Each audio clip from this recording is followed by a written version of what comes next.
Saludos cordiales, máster. Hoy voy a tratar el tema sobre comunicación en el aula. Es el proceso mediante el cual docentes y estudiantes intercambian ideas, conocimientos, emociones e instrucciones dentro del entorno educativo. No solo se trata de hablar o escuchar, sino de comprender, interactuar y construir un significado juntos. En el aula, pues el proceso comunicativo sigue los siguientes elementos clásicos, pero con características particulares. Preparación es la clave del éxito. Se asienta en la preparación pausada. Una comunicación debe estar siempre posada. Corrección, utilizar un lenguaje adecuado al público, claro y sencillo, pero siempre correcto. Orden, mantener el esquema clásico de inicio, desarrollo y conclusión. Es lo que los demás esperan. Claridad, las ideas marcan adecuadamente los tiempos. Cada momento del discurso tiene su propia dinámica y es preciso respetarlos. Novedad, ser creativo, original, sobre todo al principio, para ganar la atención, para motivar y cautivar. La comunicación en educación tiene propósitos claros como informar, motivar el interés y la participación del estudiante, saber orientar, guiar en el aprendizaje, evaluar respuestas o evidencias del aprendizaje, fomentar valores que promuevan el respeto, la solidaridad y tolerancia hacia sus compañeros, desarrollar habilidades como el pensamiento crítico, trabajo colaborativo o la argumentación. Los factores también son muy importantes para que la comunicación sea efectiva dentro del salón de clase, y una de ellas es el factor pedagógico, ya que tiene estilos de enseñanza del docente dialogante, expositivo y participativo. Los recursos didácticos que son utilizados, como por ejemplo la tecnología, materiales visuales, planificación y claridad de objetivos. En los factores personales son la competencia comunicativa de docente y estudiante. En los factores emocionales y sociales es tener un buen clima dentro del aula, trabajando la confianza, el respeto, la seguridad y la inclusión y atención a la diversidad. Analizando estos procesos, propósitos y factores de la comunicación en el contexto educativo nos permite mejorar la enseñanza, promover el aprendizaje significativo y generar un ambiente más humano, inclusivo y colaborativo. Gracias. Hoy vamos a hablar de un tema súper importante que tiene que ver con cómo aprendemos los procesos básicos del conocimiento y cómo se organiza este conocimiento en nuestra mente. Quiero que piensen en esto. ¿Alguna vez se han preguntado cómo hacemos para entender algo nuevo, recordarlo y después aplicarlo en alguna situación? Bueno, todo esto sucede gracias a unos procesos mentales que usamos todo el tiempo, aunque a veces no nos demos cuenta. Por ejemplo, primero está la percepción, que es cuando nuestros sentidos captan información del entorno, como lo que vemos o escuchamos. Después entra la atención, que nos permite enfocarnos solo en esa información y no en lo demás que está pasando a nuestro alrededor. Si no prestamos atención, es difícil que aprendamos algo. Luego viene la memoria, que nos ayuda a guardar esta información para después usarla. El razonamiento, que usamos cuando queremos resolver un problema o tomar una decisión. Todo esto se da en 3 sencillos pasos. Primero, codificamos la información, o sea, el cerebro transforma la información para poder guardarla. Después la almacenamos en la memoria y finalmente cuando la necesitamos la recuperamos. Es como guardar algo y sacarlo cuando lo necesites. Ahora, hay algo muy importante que se llama metacognición, que es como hacer una revisión de nuestro propio pensamiento. Es cuando te preguntas, ¿entendí? ¿Eso está bien? ¿O cómo puedo recordar esto de una mejor manera? Eso ayuda muchísimo para aprender de forma más consciente. También les cuento que hay teorías que explican cómo organizamos ese conocimiento. Por ejemplo, Chomsky dice que todos nacemos con la capacidad para aprender lenguaje y esto nos ayuda a organizar lo que aprendemos. Halliday Por otro lado, dice que el lenguaje no solo comunica, sino que nos ayuda a construir un significado, o sea, a entender el mundo. Por eso usamos herramientas como los mapas conceptuales y los esquemas, porque nos ayudan a ordenar mejor la información. También cuando trabajamos en equipo o hacemos actividades prácticas, estamos organizando el conocimiento de una manera más útil. Para culminar, les menciono algo que tal vez ya conocen, la taxonomía de Bloom. Es una forma de clasificar los diferentes niveles de pensamiento, desde lo más básico como recordar o entender hasta lo más complejo como analizar, crear o evaluar. Esto nos ayuda a saber si solo estamos memorizando o si realmente estamos aprendiendo a profundidad. Así que, como ven, aprender no solo leer y repetir, hay todo un proceso detrás, y si lo entendemos podemos mejorar mucho como estudiantes y también como personas que aprenden día a día. Saludos. Cuando uno escucha la palabra morfosintaxis, suena como algo muy complicado, ¿verdad? Como algo técnico, como algo medio enredado.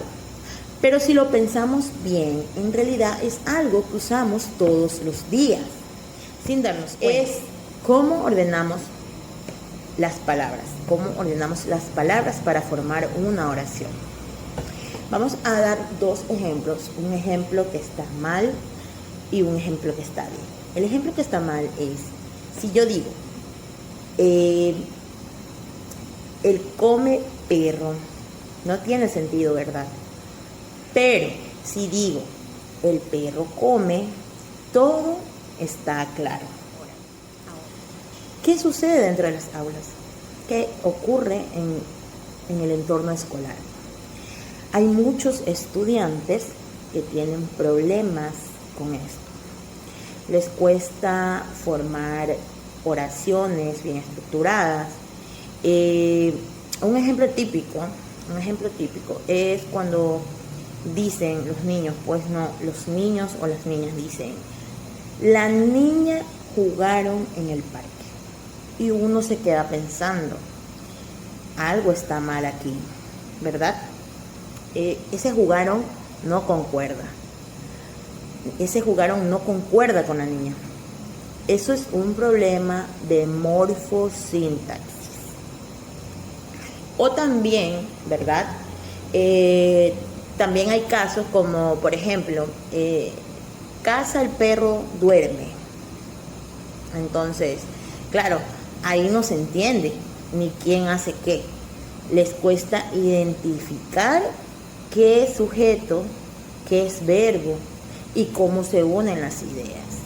Y eso afecta tanto la escritura como la expresión oral. A veces se vienen con esas ideas, con esas estructuras, ya sea desde su hogar, desde su entorno, entonces desde sus propios amiguitos, porque sí, imagínense a muchos niños con este problema hablando, entonces desde ahí parte todo.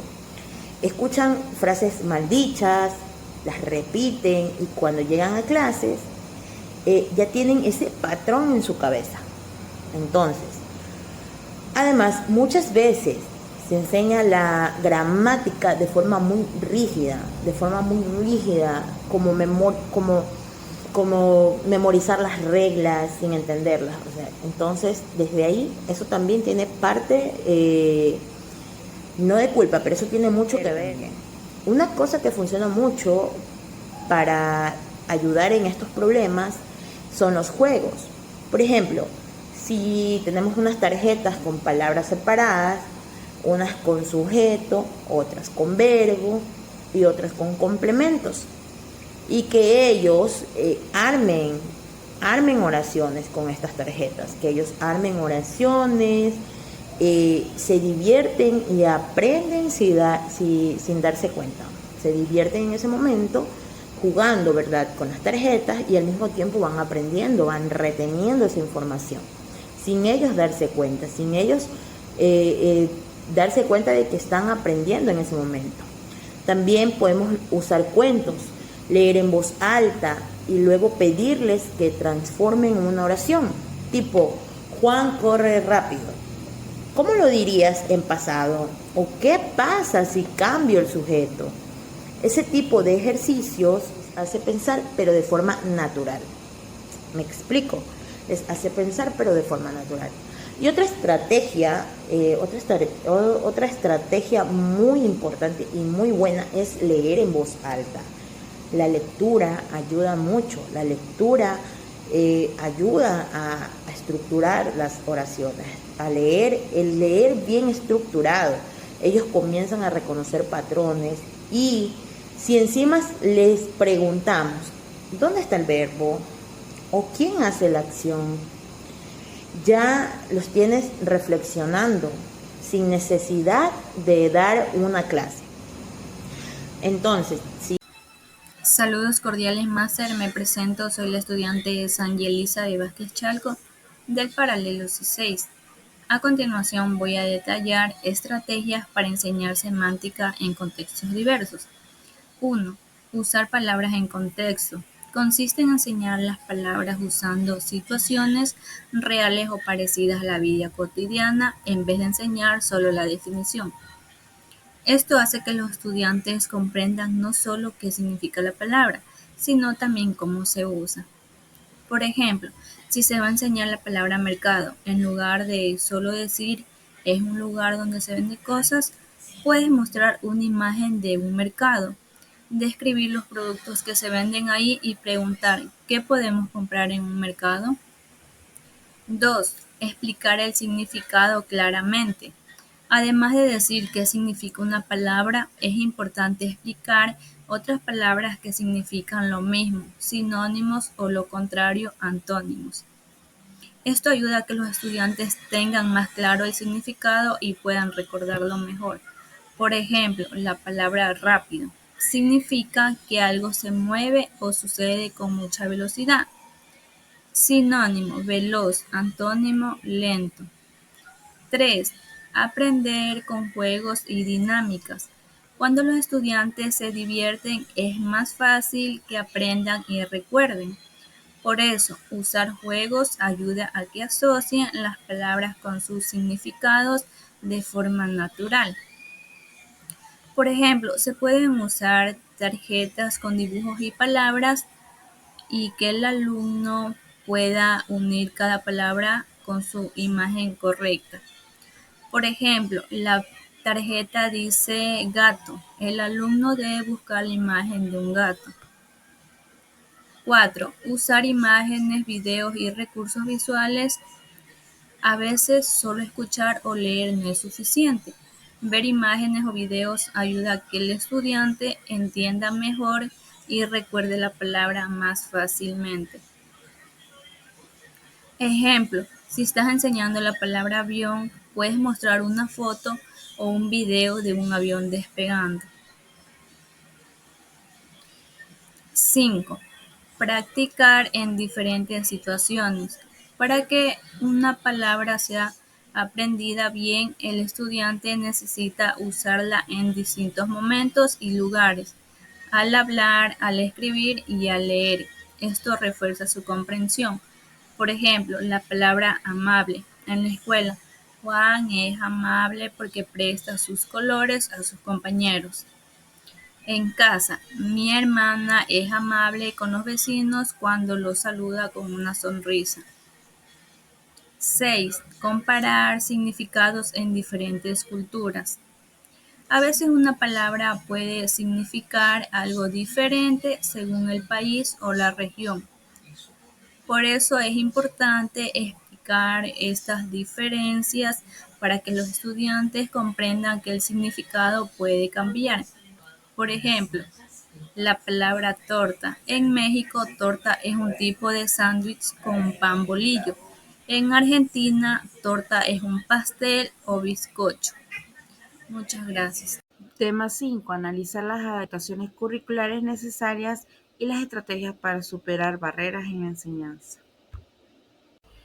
En el corazón de una enseñanza efectiva de lengua y literatura reside la capacidad de hacerla accesible y significativa para cada estudiante.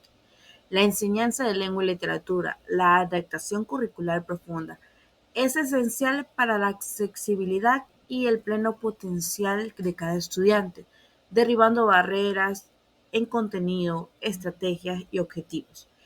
Integrar las realidades contextuales de los estudiantes hace que el aprendizaje sea mucho más vibrante y relevante, convirtiéndolo en conceptos abstractos en herramientas para comprender su entorno.